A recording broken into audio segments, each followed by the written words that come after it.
city that celebrates Pride 365 days a year, the last Sunday in June is extra special. Alex and Christian came to feel the love. We're going to talk about the media coverage between both the San Francisco Pride Parade and compare it to the Sao Paulo Pride Parade in Brazil. The San Francisco Pride Parade began in 1970 and grew from 30 people marching down Polk Street to gaining about 250,000 participants every year. The San Francisco Pride Parade was also inspired by the 1969 Stonewall riots that took place in New York.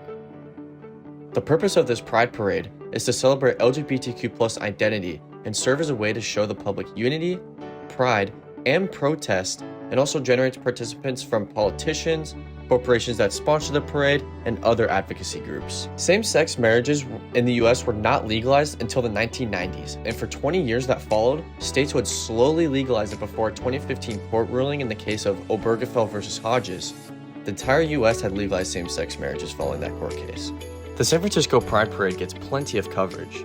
When it comes to local coverage, ABC 7 News will be providing coverage of the 2025 parade, and KTVU Fox 2 is covering how the San Francisco Police Department is honoring their LGBTQ+ officers during Pride Month. There are also articles from SF Chronicles and SF Gate that have made stories in the past about historic landmarks, which emphasize community engagement and cultural celebrations. On a national level, AP News has mentioned financial challenges when organizing these events and trying to balance celebrating Pride while also being able to have the funds to do so.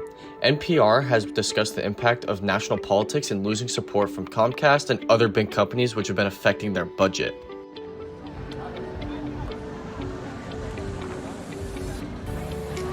In terms of the media coverage of the Sao Paulo Pride Parade, the coverage is very widespread. News comes from U.S. agencies like Associated Press, VOA, Vogue, NBC, and more. Within Brazilian news outlets, it is covered by big names like Aldia News, Brazil Reports, and Globo News. Communities around the world show their support for this and other parades through Instagram, commenting on posts showing their support.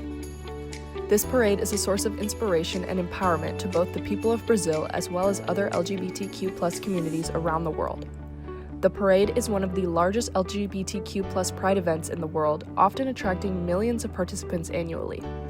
Its scale, vibrancy, and political messaging have made it a model for other cities in Brazil and Latin America. Many smaller towns and cities look to it for organizational structure, promotional strategies, and how to effectively balance celebration with activism. Although many show their rallying support for this festive event, backlash to the parade is also very common, especially from Brazilian politicians. The backlash is most visible on social media platforms, especially Twitter, Instagram, and Facebook. Conservative influencers, far-right politicians, and religious groups often use these platforms to criticize the parade, its themes, and its participants. Mainstream media in Brazil tends to cover the event more neutrally or favorably, though conservative news outlets like Record TV or other opinion programs might also reflect critical perspectives. Many view the sexual expression as inappropriate or immoral, especially because it happens in a public space. Critiques of organized religion are also common within the parade, angering some that may follow certain religious principles. Brazil's LGBTQ+ politicians have said that they face a backlash and setbacks in their rights under the conservative government of Jair Bolsonaro, the country's president. He has declared himself a proud homophobe and has openly made offensive comments about sexual minorities. A célula da sociedade é a família, ok? Assim como uma mulher com um minúsculo ponto cancerígeno no teu seio, se ela não se tratar, ela morre. Isso evolui e morre. E tentam destruir o tempo todo esses valores que nós temos, familiares.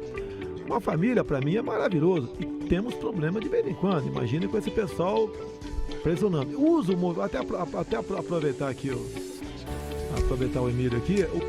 These reactions often reflect deeper discomfort with the LGBTQ+ empowerment and visibility, rather than specific grievances with the parade itself. Reading the AP News article about the Sao Paulo Pride Parade, we learn more about the event in a more progressive and informative way. AP informs readers about the history of homophobia and transphobia, as well as the fact that Brazil pioneered in LGBTQ rights, making transphobia a crime. AP News also highlights that event organizers encouraged attendees to wear yellow and green to rebuke the far-right followers of the former president of Brazil, Jair Bolsonaro.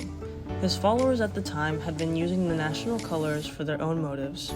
Brazil Reports also takes on the informative route for readers who want to learn about the event. We learned that in 2024, the parade also had the political agenda to advocate for more LGBTQ awareness in Brazil politics and legislation. Brazil Reports brought awareness to the treatment that some people have gone through and interviewed attendees of last year's Pride Parade.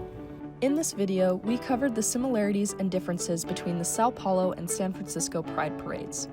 Both display a vibrant and fierce support for the LGBTQ+ community.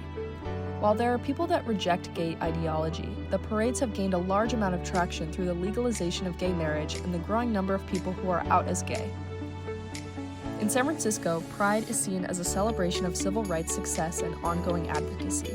The city's strong LGBTQ+ history, especially around the HIV and AIDS crisis, Harvey Milk, and the Castro District, has made Pride not just a party, but a symbol of integration and influence. The parade enjoys broad public support and is heavily sponsored by major companies and government institutions. In Sao Paulo, the Pride Parade is also a massive event, but in contrast, it carries a stronger activist tone, often demanding action against violence, political neglect, and inequality. The size of the parade shows growing social acceptance, especially in urban centers, but Brazil remains one of the most dangerous countries in the world for LGBTQ+ people. This contrast between celebration and danger reveals a more polarized public perception where visibility and backlash coexist.